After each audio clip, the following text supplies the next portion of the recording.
de Jésus. En instant, je prie, je lis tout esprit de distraction dans ce lieu. Je lis tout esprit qui s'oppose à la connaissance de la vérité de Christ. Je les chasse de ce lieu au nom de Jésus.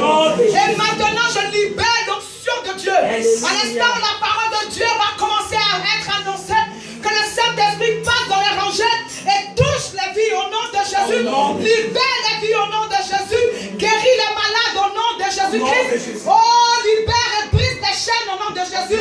Que ce Jésus maintenant fasse son entrée. Maintenant parmi nous. Fasse son entrée. Maintenant parmi nous. S'installe maintenant. Le roi des rois. Maintenant prend place au nom de Jésus-Christ.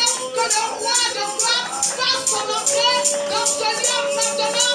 Au nom de Jésus. Porte et lève-moi les sorts. Et que le roi des rois fasse son entrée. Porte et lève-moi les sorts. Que le roi de gloire fasse son entrée. Que le roi des rois fasse son entrée. Que le lion de la tribu de Judas fasse son entrée. Que le Seigneur des ténèbres fasse son entrée. Que Jésus-Christ fasse son entrée. Que le premier fasse son entrée. Et le dernier fasse son entrée. Que Yahweh fasse son entrée. Que je suis fasse son entrée. Celui qui a dit à Moïse, je suis fasse son entrée. L'Éternel fasse son entrée. Et s'installe maintenant. Alléluia. My God. Et on m'a sorti encore. Oh, mama. Oh, Ria, ma chaise, Coria. Oh, mama. Oh, Ria, ma soria, ma chake. Oh, mama. Oh, Ria, ma chaise, Coria, mama. Alléluia. Les anges prosternés devant le trône de Dieu.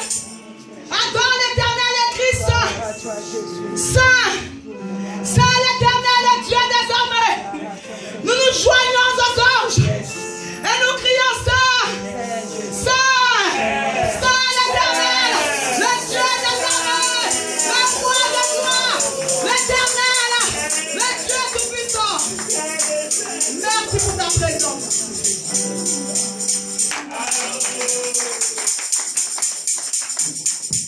Tu vas prendre la parole de Dieu.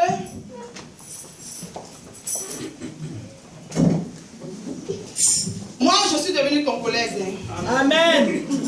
J'ai commencé ce matin à apprendre le lingala. Amen. Il est où le frère, le fils du pasteur qui m'apprenait les mots? J'ai appris Sikoyo.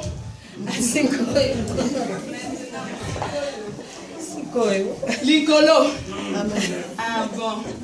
Tu vas être surpris quand d'ici un an, je vais parler ta langue. Amen.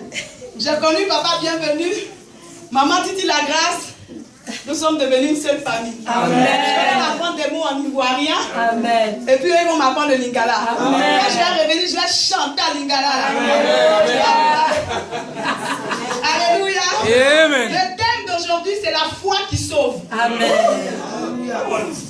Il y a les différents types de foi. Il y a la foi qui sauve, et puis il y a la foi qui te fait échouer. Tout dépend de ce que toi tu crois. La Bible dit que la foi est une ferme assurance des choses qu'on espère, une démonstration de celles qu'on ne voit pas. Et pour l'avoir possédée, les anciens ont obtenu des témoignages favorables. Les anciens sont nos patriarches qui ont eu foi, qui ont cru en Dieu. La foi, c'est de croire en quelque chose. Et tout dépend de ce que tu crois. Amen. Si tu crois la parole de Dieu, la capacité, la puissance de la parole de Dieu, la réalité de Dieu, tu vivras de Dieu. Amen. Si tu crois que Dieu n'existe pas, que tu veux croire à autre chose que Satan te dit, tu vivras de ce que Satan te dira. C'est pour cela que je dis tout dépend de la foi. Et il y a la foi qui sauve et il y a la foi qui amène à la perdition. Alléluia. Amen. Et aujourd'hui, nous allons parler de la foi qui sauve. Alléluia. Et puisque nous sommes toujours dans les thèmes de la femme, et aujourd'hui c'est la journée de la femme. Amen. Donc bonne fête à toutes les femmes. Amen. Bonne fête à la maman Titi. Merci maman. Je t'aime dans le nom de Jésus. Merci. Bonne fête à la maman Anderson. Je t'aime dans le nom de Jésus. Amen. Et bonne fête à toutes les femmes qui sont là. Amen. Mais Dieu avait déjà fêté la fête des femmes avant que le monde décide de nous donner un seul jour, le 8 mars. Nous avons déjà été prédestinés avant même la fondation fondation de ce monde, une aide semblable à l'homme. Dieu avait déjà célébré la femme. Adam était le premier à célébrer la femme. Quand il a vu l'Ève, il a dit voici cette fois-ci la chair de ma chair, les os de mes os. Alléluia. C'est pas le monde qui nous a célébrés. C'est le premier, Adam. Et avant lui, Dieu. Alléluia. Et si tu es une femme, faut te réjouir. Moi, je suis fière d'être une femme. Je suis dans la joie d'être une femme. Ce n'est pas une honte d'être une femme. Ce n'est pas parce qu'Ève a péché que toutes les femmes pêchent. À cause de Ève, on doit nous maltraiter. Mais à cause de Marie, on doit nous glorifier. Alléluia. Tu vas prendre la Bible dans le livre de Luc. Luc 8. Je vais parler d'une femme extraordinaire. Ah, moi, je suis heureuse d'être une femme. Quand j'étais dans le monde, je voulais être un garçon parce que je pensais que les garçons étaient mieux. Je me coupais les cheveux comme un petit garçon, je me comportais comme un garçon. Mais quand j'ai connu Christ, j'ai dit, Dieu a choisi, il a su pourquoi il m'a fait femme. Dieu sait ce qu'il fait. Si tu es une femme, il faut te réjouir. Si tu es un homme aussi, il faut te réjouir. Dieu sait pourquoi il t'a fait comme ça. Amen. Luc 8, du verset 40 au verset 48. On dit, on va se lever, nous sommes dans l'armée, nous sommes des soldats, un soldat est toujours prêt, avec ses armes et son eau.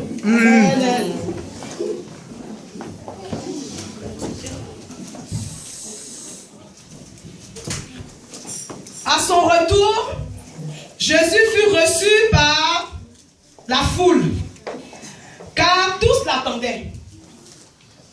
Et voici, il vint un homme nommé Jairus, qui était le chef de la synagogue.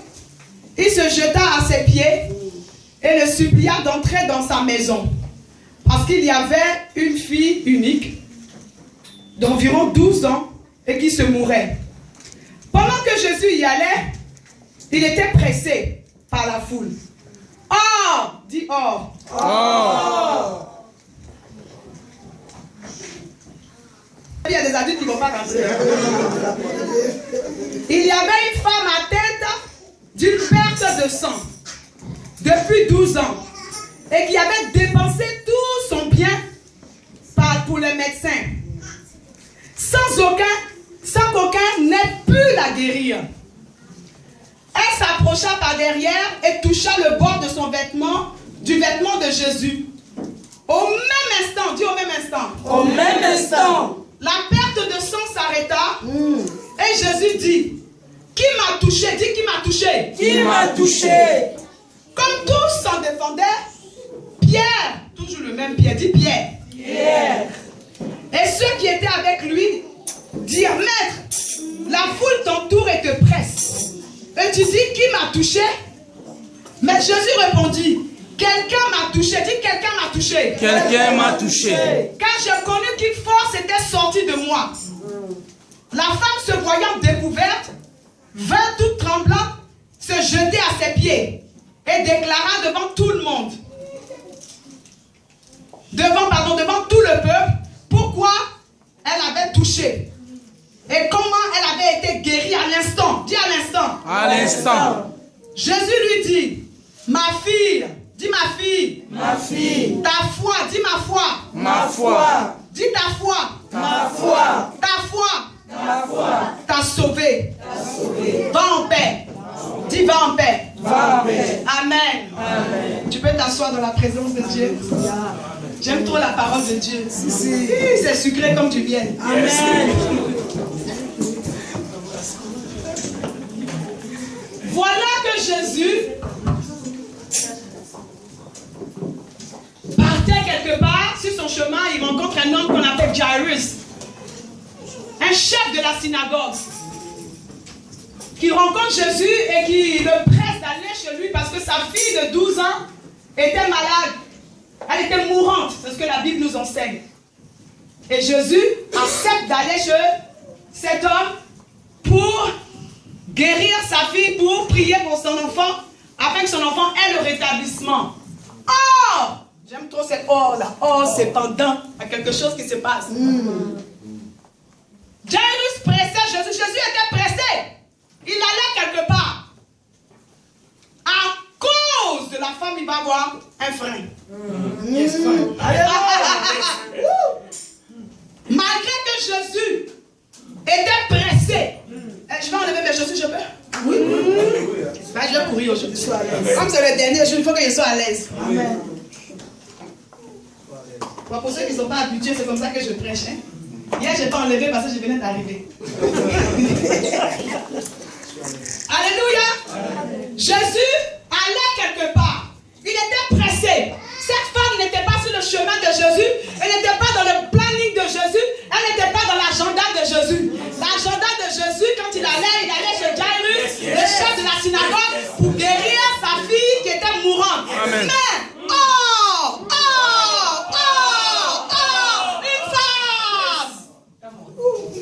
une femme atteinte d'une perte de sang pendant 12 ans. A entendu parler de lui. Elle s'est dit, c'est mon seul espoir. Donc je vais faire que je vais l'arrêter. Il est pressé, mais je vais l'arrêter. Je vais arrêter le temps. Je vais arrêter la montre. Je vais arrêter le chronomètre. Le temps va repartir à zéro. À cause de moi. À cause de moi. À cause de moi. Je vais toucher le Seigneur. Il va s'arrêter. Yes. La Bible nous enseigne dans le livre de Lévitique 15 qu'une femme qui est atteinte d'une perte de sang est impure pendant 7 jours. Donc tout ce qu'elle touche est impur. Si elle touche à ça, c'est impur. Elle touche à la nourriture, elle ne cuisine pas. Pendant 7 jours, on la met à l'écart. Son mari ne la touche pas parce que si la touche, il devient impur. Or, cette femme était atteinte d'une perte pendant 12 ans. 365 jours, mais tu ne peux pas 12. Là, j'appuie le mot pour que tu saches comment elle a souffert. Quand tu continues la lecture, toujours dans le Lévitique 15, on dit, si la perte continue, après le 7e jour, elle est considérée toujours impure jusqu'à ce que ça s'arrête. Donc, pendant 12 ans, 365 jours, multiplié par 12, si tu fais 365 multiplié par 10, ça fait 3650. Tu calcules pour ceux qui font les maths. Moi, je suis nul en maths. Je sais parler. Tu imagines déjà plus de 3650 jours. Je suis nul en maths, mais tes dîmes, là, je connais le monteur. Les gens qui trichent dans les dîmes et les offrandes, là, moi, je les ai calculés. Ça, là, seulement, je les ai calculés. Alléluia. Amen. 3650 jours de saignement. Et durant tout ce temps, elle est impure. Elle ne peut pas cuisiner pour son mari. Son mari aussi ne peut pas la toucher. Or, il se trouve que l'Ancien Testament, la polygamie était permise. Son mari a dû trouver une femme à côté. Il n'allait pas, il trouvait l'excuse de ne même plus l'approcher. Ah, tu es impur, c'est pas de ma faute. Hein. C'est pas parce que je ne veux pas de toi. Mais c'est la situation. On dit tu es impur, je reste loin de toi. Certainement, son mari, ça l'arrangeait. Hein. Peut-être qu'il ne voulait plus d'elle. Mais comme la Bible dit que le seul motif, c'est l'adultère, elle ne pouvait pas commettre l'adultère parce qu'elle était impure. Donc, il était obligé d'être avec elle. Mais, il a trouvé une raison pour partir ailleurs. Bon, je n'étais pas laissé, hein, mais comme tu es impur, je suis obligé d'aller avec Akissi. Ou bien Henriette. Akissi, c'est le nom de chez nous, de ma région. Nous sommes au sud de la Côte d'Ivoire, originaire du Ghana. Et puis maintenant, je suis devenue congolaise. Alléluia. Amen. Donc, elle n'avait pas de mari. Elle était mise à l'écart, considérée comme impure. Et le peu de moyens qu'elle avait, elle dépensait chez des médecins. Or, ce genre de personnes sont de bonnes personnes pour les médecins parce qu'ils vont s'enrichir. Ils ne pourront rien faire pour toi, mais ton argent, ils prendront. Donc, durant tout ce temps, cette femme a dépensé ses biens. Elle a dépensé ses biens. Je me rappelle une soeur pour qui je priais, qui est tombée enceinte miraculeusement. Et les médecins lui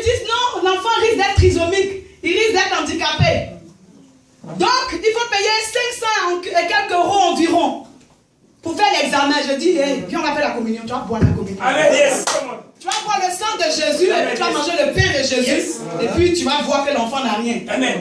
Bon, comme son mari n'avait pas la foi. Il faut obéir au mari.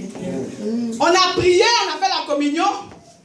Son mari a dit non, on veut quand même faire le tel. J'ai dit, tu t'en vas là pour gaspiller. Là, si tu me fais une offrande, c'est mieux. 500 €, je peux faire un programme avec ça. Mais le mari, il ne peut pas rentrer dans le foyer. Le rôle du pasteur, ce n'est pas de rentrer dans le foyer.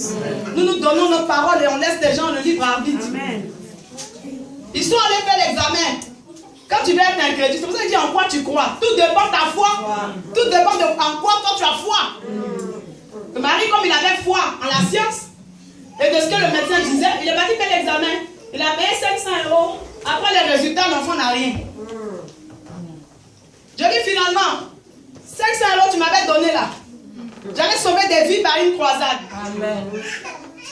La prière a annulé la maladie que le médecin avait dit qu'il y avait sur l'enfant. Amen. Gloire à Jésus. Alléluia. Amen. Cette femme s'est fait escroquer, je dis bien escroquer, par des médecins, par des charlatans, parce que les médecins, on ne précise pas quel genre de médecin. Il y a la médecine douce, il y a la médecine africaine, il y a la médecine, toutes sortes de médecines. Même les psy, celles qui étudient psychologie, là, ils te font coucher, te posent plein de questions, jusqu'à ce que tu sors de là, ils n'ont rien fait pour toi. Eux-mêmes, à la fin, c'est eux qui sont malades. Mais comme elle est en Christ, elle va profiter pour sauver des vies. Amen. Elle a dépensé tout ce qu'elle avait, plus rien. Elle n'avait plus d'espoir. C'était une femme qui n'avait plus d'espoir, en qui on ne pouvait rien espérer. Elle ne peut pas espérer se marier. Elle ne peut pas espérer avoir d'enfants puisqu'elle a toujours son flux de sang pendant tout ce temps. Elle ne peut pas rester avec sa famille parce qu'elle était impure. Sa famille ne pouvait pas s'approcher d'elle. Elle n'avait pas d'amis. Elle était seule et personne ne pouvait faire quelque chose pour elle. Mais Jésus. Dis un jour Jésus. Un jour Jésus. Un seul jour. Un seul jour. Je dis, il y a un seul jour. Un seul jour où le voleur sera attrapé. Jésus dit de Satan, le voleur ne vient que pour dérober, pour tuer, pour égorger. Mais moi je suis venu afin que vous ayez la vie. Donc Satan peut égorger ta vie, te détruire, te tuer pendant 36 ans, pendant 10 ans, pendant 20 ans, pendant 30 ans, mais un seul jour. Jésus, il était une fois Jésus et il est Jésus et il sera Jésus. Cette femme ne pouvait pas toucher Jésus. Parce que si elle le touchait, elle le rendait impur. Elle ne pouvait pas aussi dire à ses disciples, j'ai besoin de prière. Parce qu'ils m'ont demandé, quel genre de prière? La plupart des personnes pour qui Jésus priait, soit c'était des handicapés, c'était des gens malades, on savait ce qu'ils avaient. Mais cette femme-là ne pouvait pas venir dire ce qu'elle avait. Parce que les disciples de Jésus, c'était les agents de sécurité. Eux, ils étaient encore sous la loi. C'était pas encore affranchi. Simon Pierre surtout, hein, lui qui parle trop. D'ailleurs, qui parlent trop à l'église. Ils font rien. Ils ne payent pas de dîmes, ils font rien, mais ils parlent sur le Alléluia. Donc elle s'est dit, qu'est-ce que je vais faire? Elle ne pouvait pas aussi venir par devant. La Bible dit elle est venue par derrière. Alléluia. Parce que si elle venait par devant, peut-être qu'un de ses amis allait la reconnaître.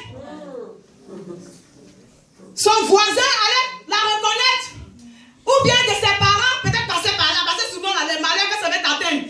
Les gens que tu n'as pas vus depuis 1900, tu les rencontres. Le diable est mauvais. C'est pour cela que la Bible dit d'être vigilant.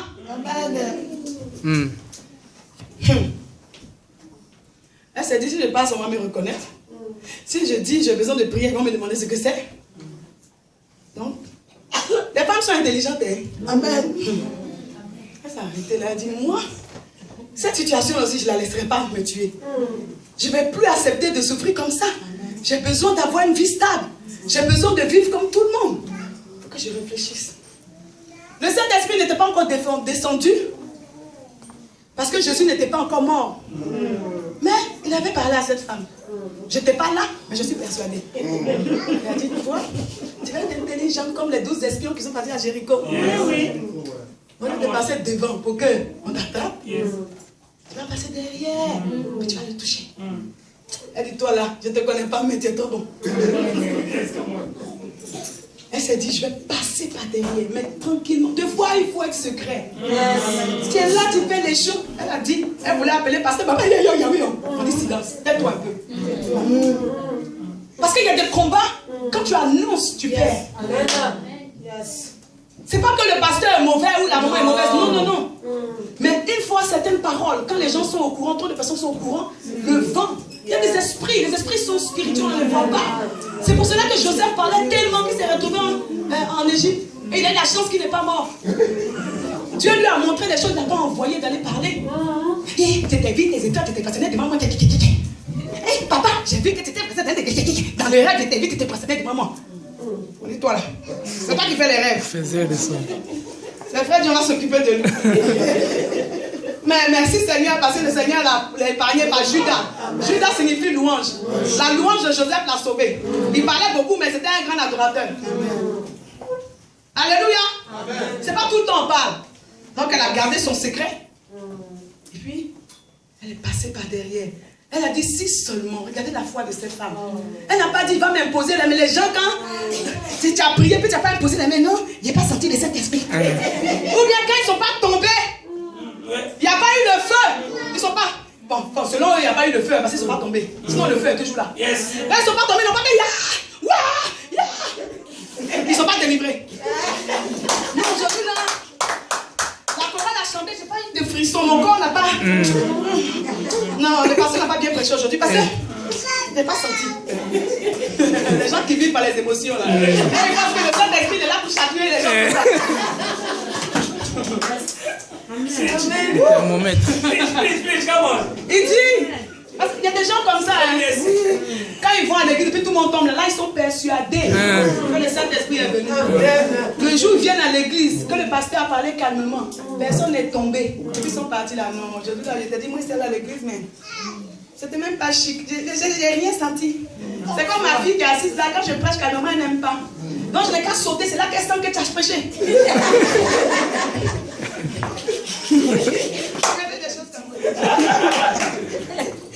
Alléluia. Amen. Donc cette femme a dit, c'est ça, Dieu il change, il varie. Il y a un Ancien Testament et un Nouveau Testament. Alléluia. Amen. Elle a dit, je vais passer derrière et je vais le toucher. Si seulement, je ne peux toucher juste le pan de sa robe, juste un morceau de son habit, je sais que je serai guéri. Parce que cette femme que je vois une onction qui est puissante au-dessus de tous les médecins que j'ai vus. Je sais que lui là, fait quelque chose. Donc elle est passée par derrière, elle a touché.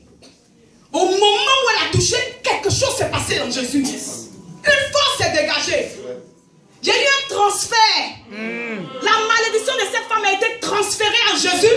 Et Jésus a transféré la vie en cette âme.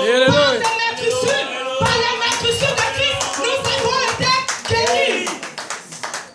Le châtiment qui donne la paix est tombé sur Jésus automatiquement. Et en tout, elle a reçu la vie. Il dit, quelqu'un m'a touché.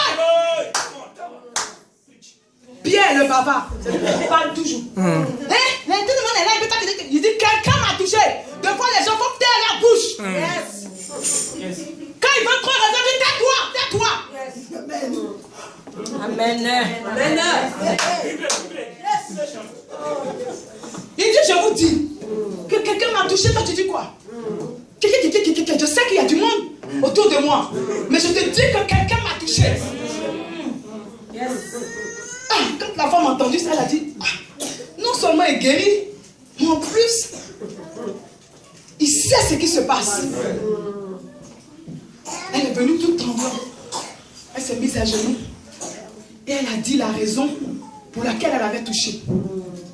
Un pharisien aurait dit, mais pourquoi tu es venu me toucher? Tu ne sais pas que tu es impur, que tu devais rester là-bas. Tu devais rester là où tu étais. Et tu es venu me toucher comme cette femme qui était guérie dans le temple, où les pharisiens devaient se réjouir. Ils disent, mais il y a 6 jours pour le travailler. Et le jour de sabbat, c'est là que vous devez vous faire guérir. Ne venez pas vous faire guérir le jour du sabbat. Au lieu de se réjouir de la guérison de cette femme, les Parisiens ont raisonné. Comme cette femme certainement savait l'histoire de ça. Parce qu'on fait des recherches, elle a entendu parler de Jésus avant de venir à lui. Donc avant d'aller chez les gens, vous qui courez partout pour chercher l'onction pour tomber, renseignez-vous un peu sur les gens. Amen. Amen. On ne va pas les rencontrer, c'est pas partout on va. C'est pas partout on va. C'est pas toutes les mains qui transfèrent l'onction de Dieu. Il y a des sorciers dans l'église. Amen. Mais je vous dis la vérité. Amen. Alléluia. Amen. Elle a dit, Jésus, je suis venu par derrière te toucher parce que tu as vu les gens qui sont autour de toi là. Si je savais que j'étais impur, je n'aurais jamais laissé te toucher. Ah, Jésus se voit en père. Là, il parle, il dit, ma fille. Il a vu la souffrance de cette femme, 12 ans. Dieu est amour, Dieu est amour. Dieu est amour, peu importe ce que tu as fait dans le passé, je dis Dieu t'aime. Peu importe. Cette femme saignait certainement, c'était une malédiction. Vous savez, dans l'Ancien Testament, les gens souffrent parce que c'était Dieu, c'était œil pour œil, donc quand tu pêches, je te châtie. C'était comme ça. Donc cette femme avait une malédiction parce que certainement, elle a péché ou bien ses ancêtres ont péché et la malédiction est tombée sur elle. Et Jésus a vu la souffrance de cette femme. Il dit ma fille. Il ne l'a pas appelée ma fille par hasard. Il n'a pas appelé ma fille parce qu'il voulait dire le mot ma fille. Mais mon enfant, tu as trop souffert. Papa est là aujourd'hui pour toi. Ma foi t'a sauvé. Tu as bien fait de me toucher. Ton impureté ne me dit rien. Ta prostitution, je m'en fous de ça. Ton vol, je m'en fous de ça. Ta souffrance, je m'en fous de ça. Alléluia. Je m'en fous de ça. Alléluia. Gloire au Seigneur. Si toutes les femmes sont prostituées dans ta famille, c'est pas mon problème. Si tout dans ta famille, tous les enfants sont des gangsters, c'est pas mon problème. Tu n'as jamais étudié, ce n'est pas mon problème. Tu n'as jamais eu de diplôme, ce n'est pas mon problème. Je te dis aujourd'hui, ta foi t'a sauvé.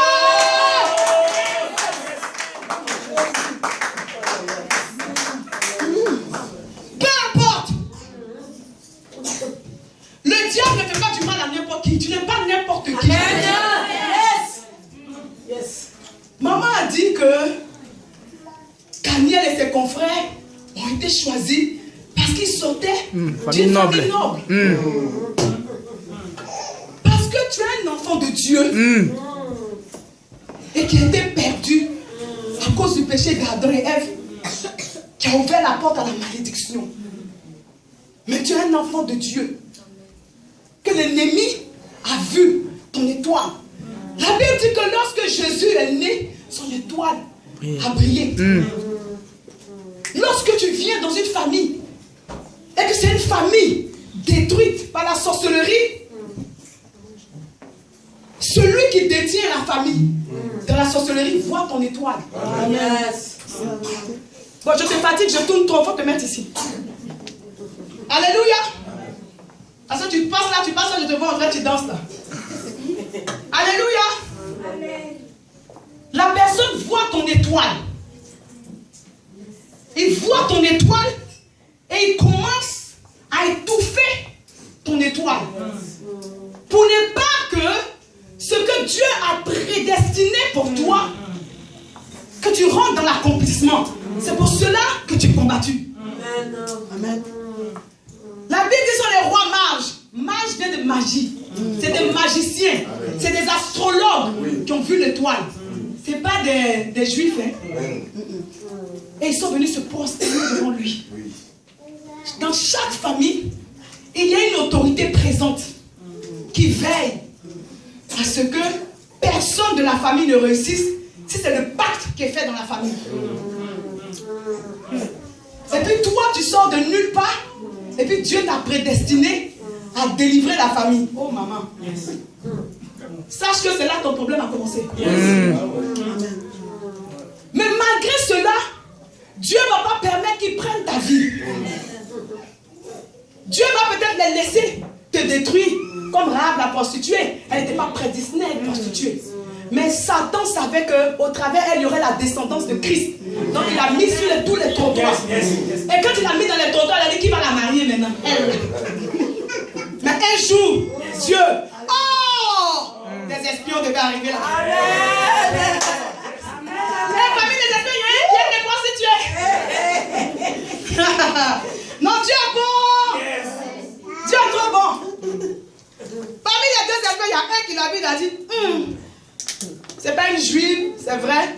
Elle est prostituée, mais moi, elle me plaît. C'est comme ça là que j'aime. Au moins, elle a eu plein d'expériences. Elle va plus me tromper. Yes. Tu as tourné là. Qu'est-ce que tu as ajouté encore, tu allais commettre? Tu as tout vu. Tu veux quel homme va venir t'impressionner? Quel homme peut venir impressionner une femme comme ça? Elle est mariée aujourd'hui, elle va s'asseoir. Parce qu'elle a tout vu, chinois, indien, toutes sortes de peuples. Libanais. Quel homme peut impressionner cette femme-là pour qu'elle aille ailleurs? Non, il était intelligent. Hein? Amen. Il dit, moi, je vais rester tranquille avec ma femme. Il a pris la possibilité. Les gens ont dû parler. Toi là, tu as tourné quand c'est là tu as vu. Une femme qui a fait toute la vie. C'est ça là quand tu veux marier.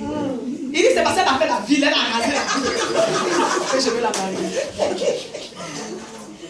Alléluia. Amen.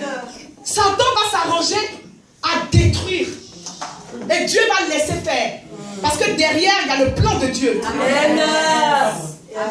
Parce que si tu vis trop à l'aise, tu ne rentreras pas réellement dans ta destinée. Amen. Parce que souvent le problème est fait pour te faire entrer dans ta destinée. Alléluia. Amen. La Bible dit dans Acte 7, tu peux le lire aussi dans Exode, lorsque le nouveau Pharaon est venu, il ne connaissait pas Joseph.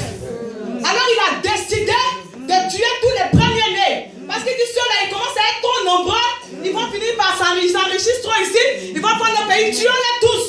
Et c'est à ce moment-là, Moïse est né. Moïse est né quand on tuait tous les premiers-nés. Mais Dieu